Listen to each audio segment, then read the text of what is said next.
Hello, I'm Senator Roger Wicker from Mississippi. As we enter the third month of the Deepwater Horizon disaster, we continue to learn more and more disturbing information about gross negligence on the part of BP and about some proposals from the Obama administration that will do more harm than good. From the Oval Office Tuesday night, President Obama attempted to recover from a widespread perception that he has not made this crisis a priority. The public outcry about the president's inattention has been loud, and it has been bipartisan. I'm glad President Obama is finally putting this catastrophe at the top of his agenda, but his response has been too slow. He was slow in listening to state and local leaders, slow in getting skimmers to the Gulf, slow in understanding the seriousness of this crisis, and slow in taking ownership and responsibility for the recovery. Many of his actions have actually taken us in the wrong direction. Earlier this week, the President came to the Gulf Coast. After visiting with him in Mississippi, I was optimistic that he was removing politics from this disaster and focusing solely on fixing the problem. Republicans in Congress and at the state level looked forward to participating in a bipartisan, non-political solution to the many challenges this disaster has brought. Unfortunately, we were disappointed. In less than a day, we were reminded of Rahm Emanuel's theory of never letting a good crisis go to waste. In his speech Tuesday night, President Obama made it clear that he intends to exploit this crisis to push his liberal agenda for a cap and tax scheme. This is a disservice not only to the victims and their families, but also to the millions of Gulf Coast residents who are struggling in the wake of the spill. Americans increasingly reject the cap and tax proposal because it would drive up the cost of energy and force American jobs overseas.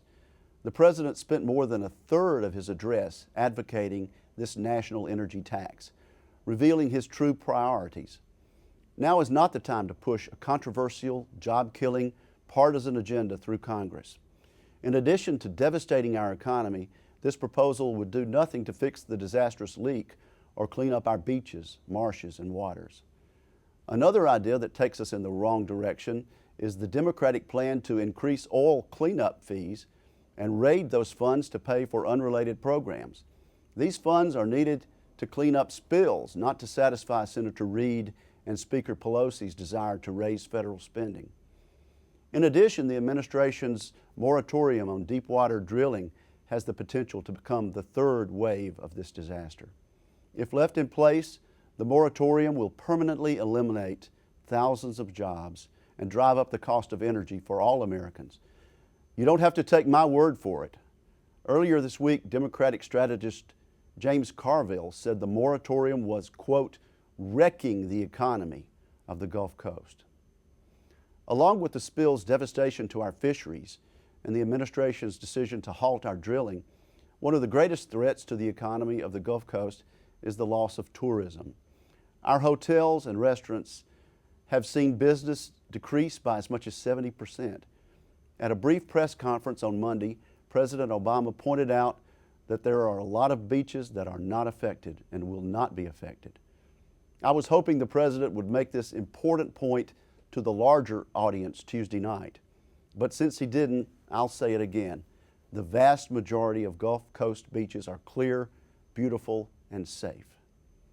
BP CEO Tony Hayward recently said he wanted his life back and later correctly apologized. BP put dollars before safety, and we are all paying the price. We've been told that BP will be held accountable and pay all damages. But what we in the Gulf states really need is to have our way of life back. We want our jobs back, our economy back, and we need our tourists back. So please come and visit us. You deserve a vacation, and we could use the business. Thank you.